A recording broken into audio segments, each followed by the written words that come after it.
No One Will Save You begins by introducing its protagonist first, a young woman named Brinn. But unlike everyone else her age, Brinn stays all alone in her big home, quite far from the town and any other locality. There is nothing strange about her, though, except for her habit of not talking at all, which seems to be part of her decision to live in isolation. Brinn gets prepared on this particular morning, lights up the miniature town that she has made with extreme care and love, and then puts the finishing touches on a dress. It seems like the woman makes and sells dresses online, shipping them to other states far from her home. However, as Brinn drives to town to post this package, the extent of her loneliness becomes clearer. All the townsfolk who see the woman avoid her directly, as if they are extremely angry at her for something.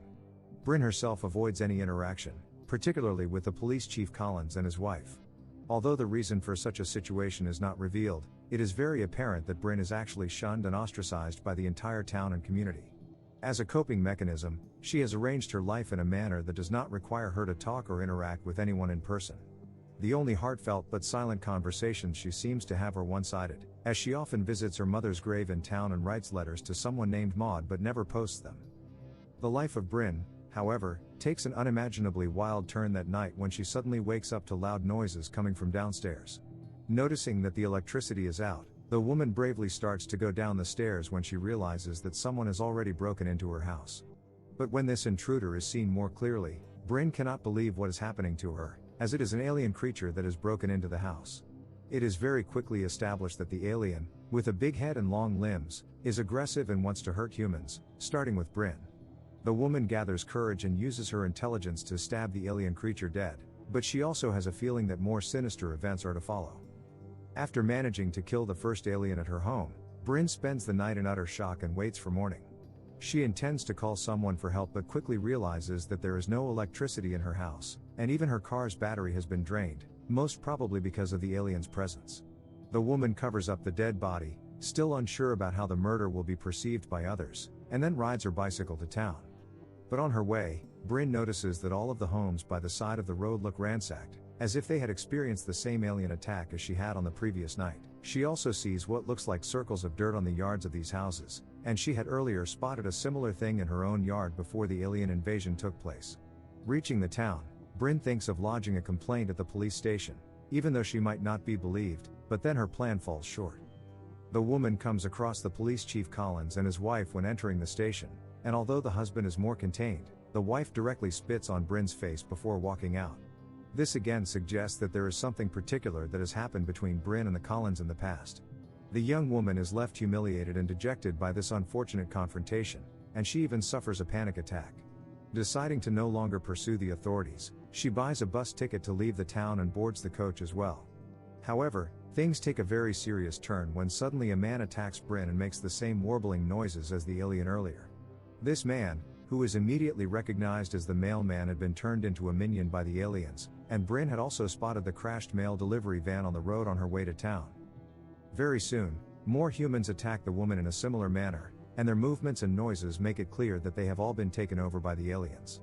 Brinn manages to somehow survive and run back home, where she checks on the dead alien once again. However, now she sees a trail of liquid that has come out of the corpse's mouth and has spread some distance out of the house. It is almost as if the dead body had sent out some sort of signal to inform others of its death, and as night falls, with gigantic dark clouds spreading across the sky, Brinn decides to take matters into her own hands and fight back in some way. She lights candles all over her house, since there is no electricity even now, and then also boils water in pails as a weapon to use against any attackers. When nighttime comes, an alien spaceship hovers over the house and shoots a bright beam of light, which pulls away the dead alien body. Although what is done with this body is not revealed, it is clear that aliens, like humans, do not want to leave behind their fallen comrade's body. To make matters worse for Brinn, another alien creature, this time much smaller but with very long limbs, enters her house and attempts to track her down. The woman again fights her way out of the situation, using the space of her massive house, and then finally manages to kill this creature as well. Panicking at the whole situation, Brinn attempts to flee her house but is soon attacked by a third alien. Unlike the previous two creatures, the third one looks much more sinister and powerful, as it is in the shape of a gigantic spider. Brinn keeps running from the monster when she is suddenly approached by the possessed mailman as well. Seeing that the woman is cornered, the alien creature now starts to make gestures with his limbs, just like the previous creature had also done, and it is revealed that this is the way for the creatures to call out to their spacecraft. The real reason for the alien invasion can be guessed in this regard, as it seems like they are here only to take control of every human and rule over the planet. It is revealed that the aliens have, in their possession, some spiky parasite-like insects, which they forcefully push into the mouths of humans. These parasites then grab hold of the throats of humans and allow the aliens to control their bodies. It might also be that the more a human tries to shriek and scream, the more effect the parasite has and therefore grows stronger. Brinn luckily gets the best of the situation, as the alien spacecraft also hovers over them at this same time, and it shoots the bright light that is used to pull things up into the sky. Instead of Brinn, it is the mailman who gets pulled up by the beam, and she manages to escape. As the spider-shaped creature chases her, the woman cleverly traps it inside her car and then lights it on fire. The creature dies, and for a brief moment, it seems like Brinn has indeed escaped the alien attack. As the protagonist returns inside her house, she is attacked by a fourth alien creature, and now it seems like this loop will never end. Eventually, Brinn gets pinned down by this alien, or rather by a bright red beam of light shooting from the spaceship, and it is in this manner that the controlling parasite is planted inside her. As the parasite starts to take effect, Brinn finds herself waking up in the morning inside her own house, with no sign of the aliens or any attack. As she climbs down the stairs, another woman her own age walks into the house and approaches her with great joy. Although Brinn cannot really see her face, she knows that this guest is her best friend from childhood, Maud. There were photographs shown in the film earlier that established that Brinn and Maud had shared a very close bond of friendship, and the two were almost inseparable. However, Maud's absence in the present and Brinn's words of apology in her letters addressed to her best friend suggest that Maud has passed away and Brinn perhaps could have done more to save her. The police sheriff Collins and his wife also happen to be the parents of Maud Collins, and their very staunch hatred towards Brinn further suggests that she had something to do with their daughter's death. In this hallucinatory vision of hers, Brinn also apologizes to Maud with heartfelt emotions before realizing that all this is the parasite's effect. This theory seems plausible because Brinn is able to overcome the parasite's effect and pull it out of her throat. Had it been so simple, the other humans could have done this as well. But since they had all succumbed, the only difference between them and Brinn seems to be relevant. The young woman had lost the habit of using her voice. Perhaps she did not scream like the others, and so she was able to get rid of the parasite from her body in a short time. When attacked by the mailman, Brinn then has to run into the nearby forest since the alien spaceship gets hold of the parasite and creates a duplicate of Brinn, who vengefully chases the original woman. Brinn manages to survive this attack, as she stabs her clone copy with a box cutter and kills her, but she is also seen consoling the dying woman. The exact significance of this is revealed a little later, when Brinn ultimately gets abducted by the spaceship, and the aliens conduct some sort of operation on her. Instead of killing her, though, the aliens actually access her memory, and in the process, the viewers are also made aware of Brinn's past. During her teenage years, Brinn and Maud had a severe fight over something, and in the heat of the moment, Maud pushed Brinn to the ground. In blind retaliation, Brinn picked up a stone and hit her best friend with it on her head.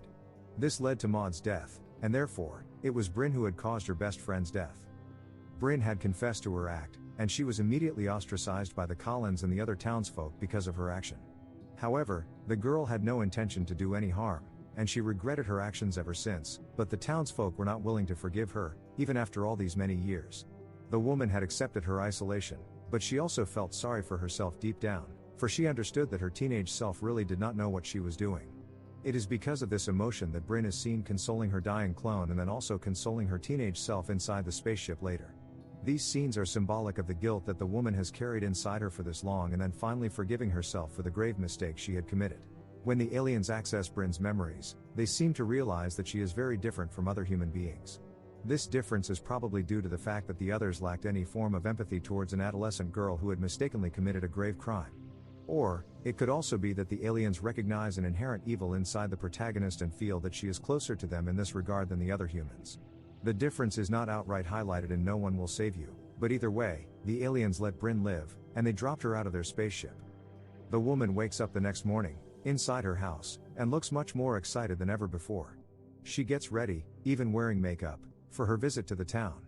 Unlike before, every townsfolk now responds to Brinn's waves, and they have all turned extremely friendly towards her. The reason behind this is immediately clear, as the alien parasites are still visible on the throats of the townsfolk. During No One Will Save You's ending, Brinn happily dances with the townsfolk at a party in the evening, and it is revealed that the aliens have completely taken over the human world, controlling every human with their parasites, except for Brinn. Now that the whole world is silent but cheerful, just like she is, Brinn does not mind this new world at all, Thanks for watching Real Recapped. Please hit the subscribe button so you can get notified for more videos like this.